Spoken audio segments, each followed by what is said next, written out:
सबने बिन देखे मेरी यकताई बयान की है, लिहाजा पाओ अपने सर की आंखों से देखो, देख के मेरी वहदानियत बयान करो। एक हिकमत तो ये हो गई। दूसरा, परवरदिगार ने फरमाया क्या हो मेरे महबूब, देखो जन्नत भी दिखाई, जहन्नम के तबकात भी दिखाए, और सरकार को ये सब कुछ दिखाया कि मेरे महबूब देख कि तेरे उम्मती के गुनाह ज़्यादा हैं या तेरे रब के करम के ख़जाने बड़े हैं। एक हिकमत ये भी है कि अल्लाह रब्बुल आलमीन ने कमली वाले को बुलाया, सैर करवाई, किस लिए? फरमाया अपनी निशानियां दिखाने के लिए। और उन निशानियों में अंबियाए किराम भी तो अल्लाह की निशानियां है ना, बल्कि नबियों की निस्बत से अगर हज़रत हाजरा की निस्बत देखो, हज़रत इस्माईल अलैहिस्सलाम की माँ हैं, इब्राहीम अलैहिस्सलाम की ज़ौजा हैं, जिन पहाड़ियों पे आपके कदम लगते हैं, अल्लाह ताला उनको भी इन्न सफ़ा वल मरवत मिन शआइरिल्लाह कह के अपनी निशानियाँ फरमाता है। उनके तो कदम जिधर लग जाते हैं ना, वो भी अल्लाह की निशानी होती हैं, वो जगह भी अल्लाह की निशानी होती हैं। लिहाजा फरमाया बैतुल मुक़द्दस तो अंबियाए किराम, मुतअद्दिद अंबियाए किराम की सजदा गाह भी है, विलादत गाह भी है। कई अंबिया वहाँ पे पैदा हुए, कई उस खुदा के उस अव्वल घर में सजदा रेज़ियाँ फरमाते रहे। दुनियावी बरकतें भी हैं, रूहानी बरकतें भी उस मकाम पे हैं, वहाँ पे बागात हैं, नहरें हैं, ये दुनियावी बरकतें हैं अल्लाह ने वहाँ पे रखी हैं। लेकिन आप देखें रब्बुल आलमीन ने परवरदिगार के इस सफ़र को, इस सैर को जो मस्जिद से मस्जिद तक है, यानी सफ़र का आगाज़ भी मस्जिद है और इख्तिताम भी, अल्लाह ताला बताना चाहता है कि ऐ लोगों देख लो, मेरे नबी का तो आगाज़ भी मस्जिद है, इख्तिताम भी मस्जिद है, लिहाजा मस्जिदें आबाद करने वाले हो जाओ। तुम्हारा आगाज़ भी मस्जिद हो, इख्तिताम भी मस्जिद हो। और हज़रत मौला अली की ज़िंदगी पे गौर करो तो आना भी मस्जिद में है, जाना भी मस्जिद से है। तो बड़े कमाल वाली बात है कि सफ़र का आगाज़ भी मस्जिद और सफ़र का एंड भी मस्जिद। तो आज तो हमने मस्जिदें छोड़ ही दी हैं। आज तो अज़ान होती है मस्जिद के करीब से तो जल्दी जल्दी गुजरने की कोशिश करते हैं कहीं मस्जिद में दाखिल न होने पड़ जाए। हालांकि मुस्तफ़ा करीम अलैहिस्सलाम ने तो इन मस्जिदों को जन्नत की क्यारियाँ फरमाया है। फरमाया जब जन्नत की क्यारियों से गुजरो तो कुछ चर लिया करो।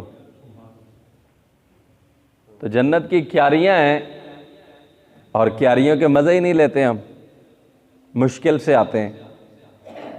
तो दोस्तान गिरामी कदर, इनको आबाद करो। और मस्जिदें भी अच्छी वही होती हैं जहाँ अल्लाह का ज़िक्र भी होता है, अल्लाह के रसूल का ज़िक्र भी होता है। खुशा मस्जिदो मदरसा खानकाहे के दरबे भवद की लुकाले मोहम्मद।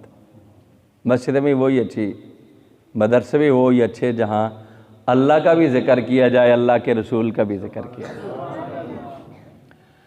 तो अल्लाह रब्बुल आलमीन यहाँ से नबी पाक सल्लल्लाहु अलैहि वसल्लम का सफ़र जो सूरह नजम में है, लामकानों का डायरेक्ट बराह रास्त सफ़र बयान फरमा देते हैं ना, वो सैर का जिक्र कर देते। बीच में अल्लाह ताला ने मस्जिद हराम और मस्जिद अक्सा ये ज़मीनी सफ़र क्यों बयान किया? इसलिए कि परवरदिगार ने चाहा कि ये लोग जो एतराज़ करेंगे, तकज़ीब करेंगे, ये जानते हैं कि बैतुल मुक़द्दस ज़मीन पे है और नबी पाक सल्लल्लाहु अलैहि वसल्लम इससे पहले कभी बैतुल मुक़द्दस गए भी नहीं। अगर लामकानों की बात कर देते, वो तो इस चीज़ के बारे में आशना ही नहीं थे, जो तकज़ीब करने वाले वाकिफ़ ही नहीं थे।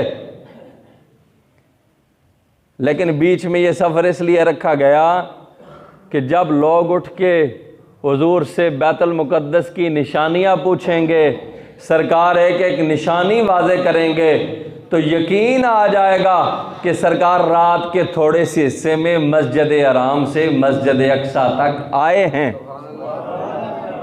मस्जिद अक्सा तक आए हैं।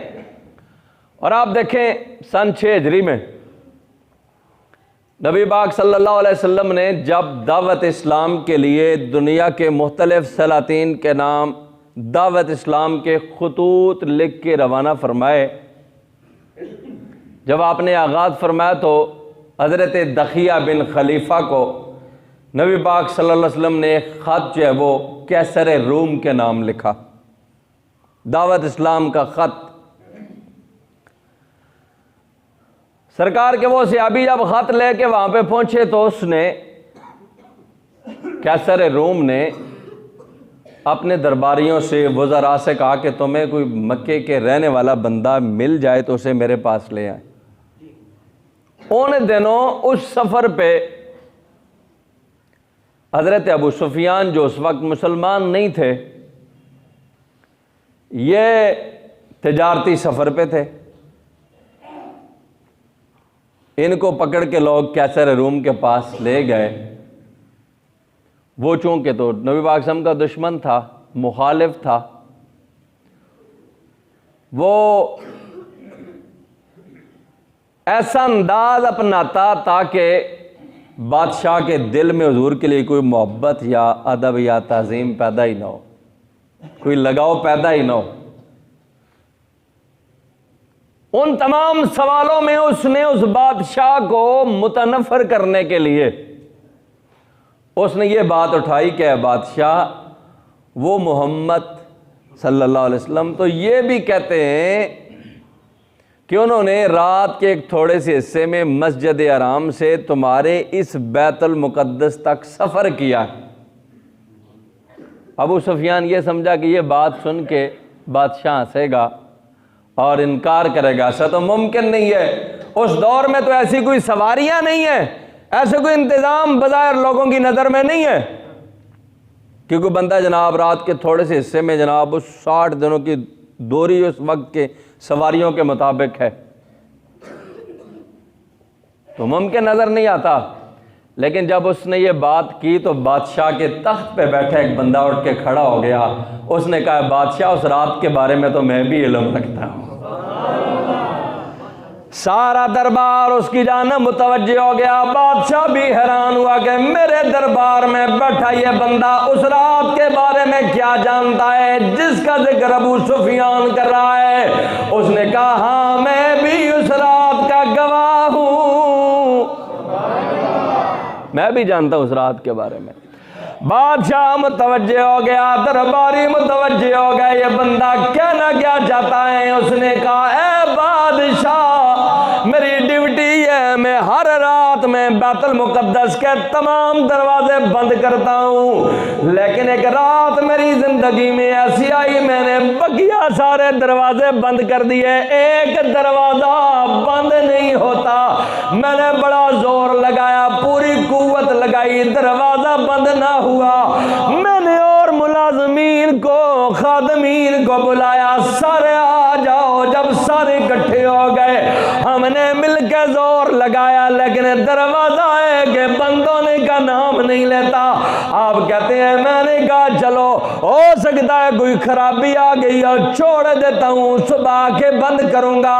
कहने लगा बादशाह कैसर रूम, जब मैं सुबह सवेरे मस्जिद गया बैतुल मुक़द्दस गया तो मैंने कोने में एक पत्थर था जिसके साथ सवारियों के बांधने के निशान मौजूद थे। मैं समझ गया यही वो रात थी जिस रात इमामुल अंबिया मस्जिद हराम से मस्जिद अक्सा आए थे।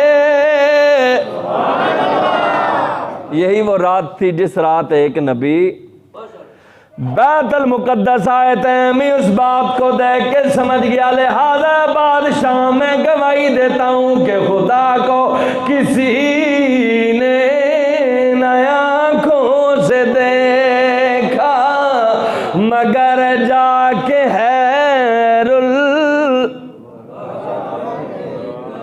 और बैतुल मुकद्दस के अंदर अल्लाह ताला ने 1,24,000 कमो बेश नबियों रसूलों को बुलाया। वो पहले भी आते थे, उस मकाम पे नमाज़ें अदा करते, इबादत अदा करते। आज परवरदिगार ने बुलाया है इसलिए कि नबियों मैंने तुमसे वादे लिए थे। कौन से वादे? व इज़ अख़ज़ल्लाहु मीसाक़न नबिय्यीन।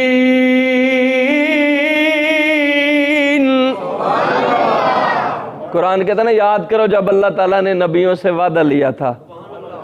उस मीसाक वाले रोज गौर करो, परवरदिगार ने वादा लिया था। क्या वादा? ऐ नबियों मैं तुम्हें नबूवत अता करूंगा, इल्म दूंगा, हिकमत दूंगा। और याद रखना जब तुम्हारी नबूवत के उस जमाने में मेरी शान वाला रसूल आ जाए, सुम्मा जाकुम रसूल,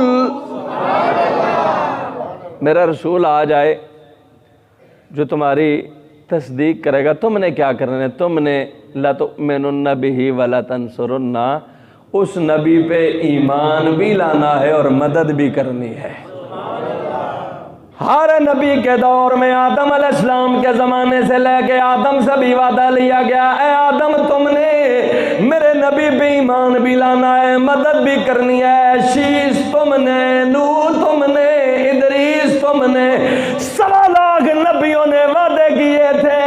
कौन से वादे के? तेरे रसूल पे ईमान भी लाएंगे, मदद भी करेंगे। तो अल्लाह ने फरमाया कल वादे किए थे, आज यार को बुला रहा हूं। आज अपने वादे कौल करार पूरे कर दो। आज बैतुल मुकद्दस में अपने यार को बुला रहा हूं। वो वादे में कौन, वो करार पूरे कर दो लोगों।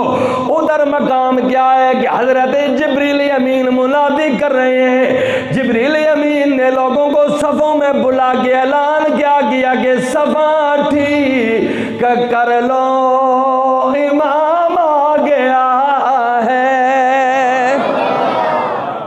तमाम नबियों की सफ़ें बना के अर्ज़ की थी जिब्रील नबियों को बुला के,